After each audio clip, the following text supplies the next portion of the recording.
Well, you touched on this a little bit, but how would you, or how do you classify an emerging market in your data? Um, I mean, that's a good question. I mean, it's really MSCI, S&P. They're the ones who sort of make the decisions about what's an emerging market and what is a developed market. They do it basically dependent upon GDP of the country. And so you have had some countries that have sort of graduated from being an emerging market to being a developed market because their GDP has grown dramatically. Israel is an example. Korea currently has a per capita GDP that's similar to Japan's. And so, they would have graduated. And so I think you would want to look at the GDP of the country as the primary factor. But then, how do you take the Arab countries, which have a lot of oil and have a high per capita income as a result of that? Um, you know, is Saudi Arabia an emerging market or is it a developed market? Um, and what about the Czech Republic? The Czech Republic is typically called an emerging market, but its per capita income is greater than that of Portugal, which is typically considered a developed market. And then when you had the Austro-Hungarian Empire, both Hungary and Czechoslovakia were part of the um, Austro-Hungarian Empire, and they were listed in the Vienna stock market. But then both of them had their markets closed down when the communists took over, and then they reemerged. So, I guess if you had to have one factor, it would probably be GDP. But, there's a lot of history that determines which are developed and which are emerging, as well as just a lot of personal opinion. Hmm. How far back does your emerging markets index go? Well, since we include India, it goes back to the 1700s. Wow. And, for most of the emerging markets, such as Brazil, Argentina, um, and other countries, they actually started issuing stocks in the early 1800s in London. And so, you can go to the stocks that were traded in London and create an emerging market index based upon that. Hmm. So, it's quite distant. Um, the real problem that you have in putting it together is that even though you have the price data, which you're able to put together, the dividend data is more difficult to come by. Hmm. And so um, we have long-term price indices. The total return indices are much more difficult to obtain. Hmm. Hmm. So, with that in mind, how have emerging markets performed compared to developed markets for the full period you have data for? And I guess respecting that maybe the dividend component of that is harder to ascertain. They have definitely underperformed. That's why they're emerging markets, because they've underperformed. Um, if you look at, Brazil, Argentina, India, any of those particular countries, their performance is below that of developed markets.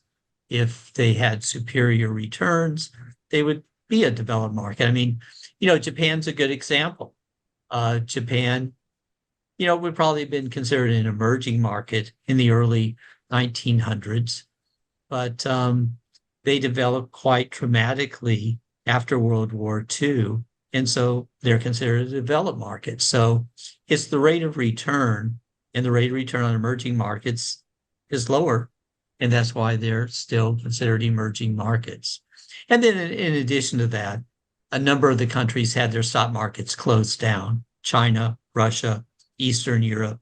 And so that prevented them from growing. So, I mean, if you look at the world before World War One, Russia was one of the main stock markets in the world. So in before World War One, it would have been considered a developed market. Today, it would not be considered a developed market, it'd be considered an emerging market. Um, China never really had a well-developed stock market, even before it was closed down in the 1940s. And so it would probably have been considered an emerging market all along. It's simply their size that makes a difference. India would be the other country. They've actually had a well-developed stock market during most of its history. However, the Indian government, especially after it became independent, placed a lot of restrictions on the stock market, restrictions which did not occur in developed countries. And it's only during, the past 30 years that a lot of those restrictions have been lifted. And as a result, India has been one of the best performing markets in the world. Well, and how often do emerging markets transition to become developed markets? Well, I mean, obviously it depends upon the country. It occurs. I gave several examples: Japan, Korea. Um, if you want to look at Singapore and Hong Kong, of course, they've grown. So it does happen. But there are also countries that can't get their politics in order and can't promote growth in the way that they need to join the world economy. And they remain emerging markets as a result. It is interesting because emerging markets implies that they will emerge, but in a lot of cases they don't. They kind of stay. I remember I noticed this in your paper on emerging markets and also reading some of the older Dimson Mars Staunton stuff, that a lot of the emerging markets stay emerging for very, very long periods of time. Right. In Yeah. fact, I mean, part of the concern, I read about this in The Economist, was that some of the countries have reached, a level of income which is sort of middle of the road, Mm, and they've run up against ceilings for growth because now they're trying to provide all the services that developed countries are providing. And mm, consequently, they're not growing at the rate that they were before. People were almost certain that China was going to overtake the United States in the next decade. right. And very few people are saying that nowadays. Of course, Khrushchev said that Russia was going to overtake the United States, but it's not even close. Right. Um, but yeah, unfortunately, some countries are getting caught in an emerging market trap, and they're providing too many services. They're not promoting foreign trade, and they'll pay the price as a result, in my opinion. It's also interesting that emerging markets in your long-term data have underperformed developed markets. It's the same thing back to 1900 in the Dimson Mars Staunton data. Yes. And when Mark asked about that, you kind of replied like it was obvious, but I don't know if it is. A lot of people kind of think that emerging markets, because they're riskier or something like that, that they're going to perform better, but historically they just haven't. No, they haven't. The idea back in the 80s and 90s was they're going to catch up. Right. That we have a higher level of income. They're down here.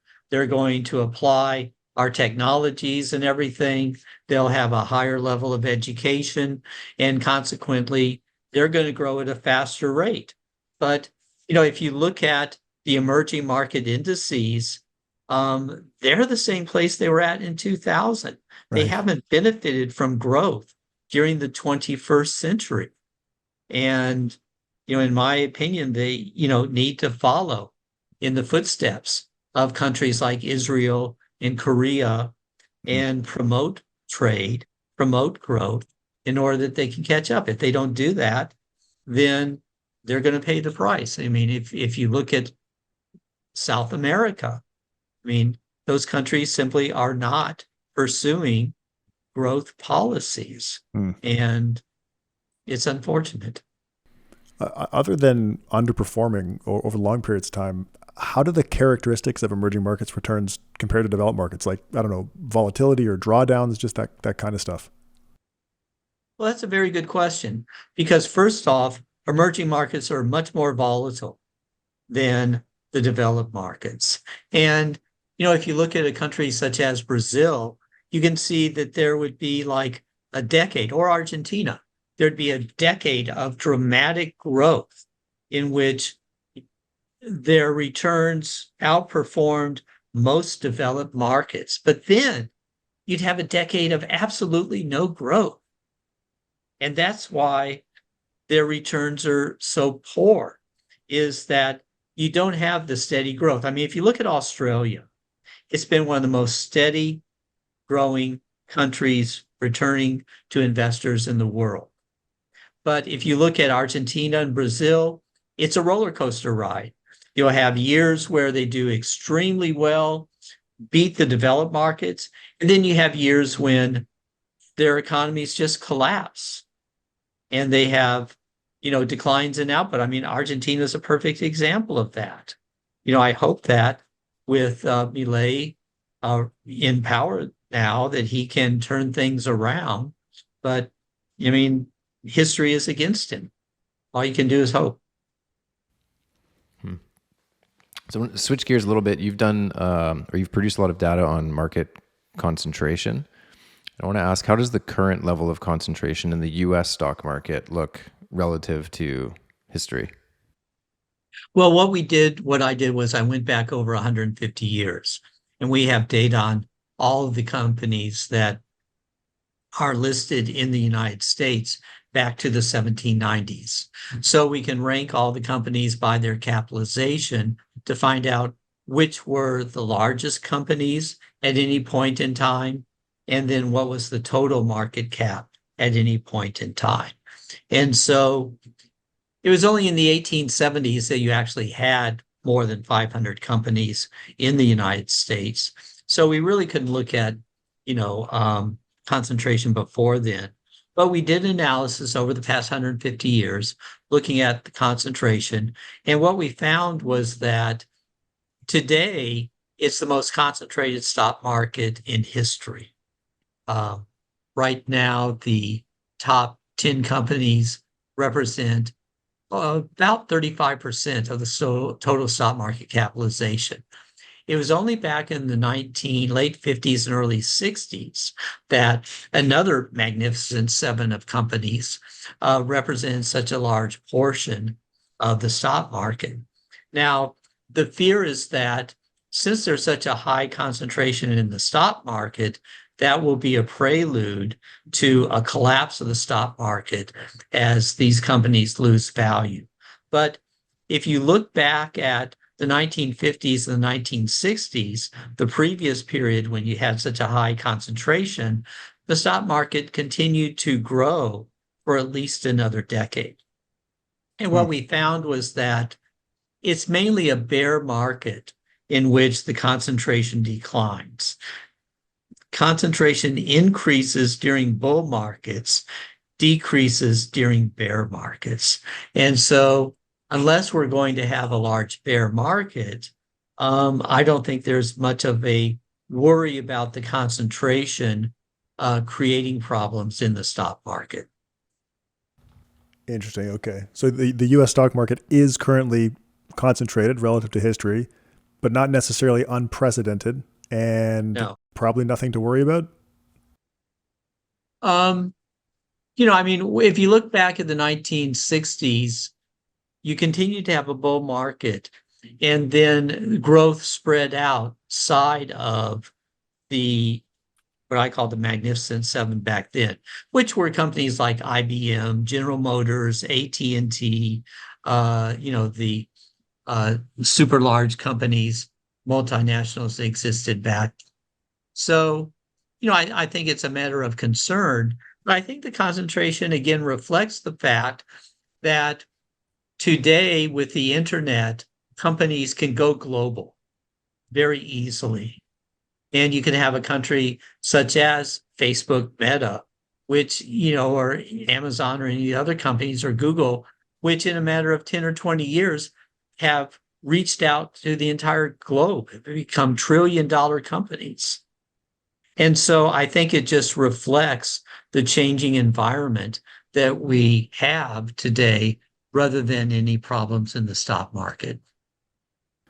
What are your thoughts on the expected returns of the U.S. stock market, just with valuations being as high as they are?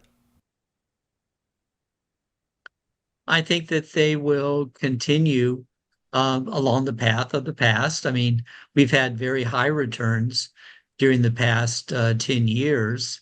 I think the returns will moderate Hmm. over the rest of the decade, but I'm not worried about there being a large bear market in which we give back a large portion of those returns, as occurred in the 1970s and the 1920s, because I just think there's still a lot of opportunities for growth, not only in the United States, but in the rest of the world. We just have to keep global markets open so that those can be taken advantage of.